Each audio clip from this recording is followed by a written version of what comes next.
राधे राधे। जय श्री कृष्णा।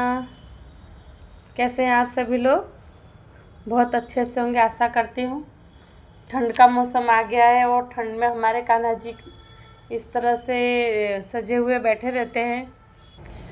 तो हम ठंड में अपने कान्हा जी को ठंड दूर करने के लिए उनके पास में दिया भी जला के रख सकते हैं, या फिर ऐसे जो कंडे आते हैं छोटे छोटे वो भी रख सकते हैं। और आजकल मार्केट में इस तरह से कोयले अवेलेबल है, इंस्टेंट कोयले बोले जाते हैं, जो हर एक पूजापे की दुकान पर आपको मिल जाएंगे। और फिर इस तरह से हम छोटे से दिए का दिया हो या अपने जलाने के लिए, अग्यारी करने के लिए कोई बर्तन हो, उसमें हम इस तरह से जलाकर उसको रख सकते हैं। और ये काफ़ी देर तक हमारे कान्हा जी को गर्मी पहुंचाता है। इसके अंदर बहुत देर तक आग जलती रहती है। ये अभी कम से कम थोड़ी थोड़ी देर में हम इसको अगर पलट देते हैं तो काफ़ी देर तक जलता रहता है। और अगर ज़्यादा ही देर तक जलाना है तो हम इसके साथ में एक और भी डाल सकते हैं, जो कि आराम से जल सकता है। और हमारे कान्हा के पास में हल्का हल्का गुनगुना गुनगुना गरम गरम सा वातावरण रहेगा, ताकि हमारे कान्हा को ठंड ना लगे।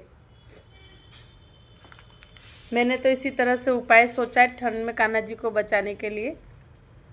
आप भी इसी तरह से करिए। अगर आपके पास भी कोई नया उपाय हो तो मुझे कमेंट में बताइए, मैं भी उसी तरह से शेयर करूँगी। और देखिए, ये मेरे कान्हा जी का ठंड में सुलाने का बिस्तर है, जो रुई से भरा हुआ है गद्दा, और रुई की तकिया है इस तरह से। और इनको उड़ाने के लिए जो कम्बल है ये मैंने अपने हाथों से बनाया हुआ है।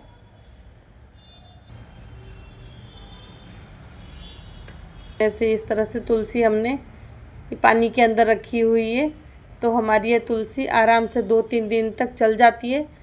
और हमें बार बार तुलसी तोड़ने की ज़रूरत भी नहीं पड़ती। कभी अमावस, पूनम या आठम जिस तरह से तुलसी ना तोड़ी जाए, तो उस समय पर हमें इस तरह से उपाय कर लेना चाहिए, ताकि हमारी तुलसी 2-3 दिन तक बनी रहे।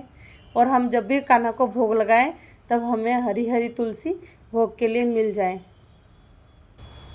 और इसी तरह से छोटे छोटे उपायों से हम अपने कान्हा को सुरक्षित रख सकते हैं ठंड में। आप भी इसी तरह से उपाय कीजिए। राधे राधे। जय श्री कृष्णा।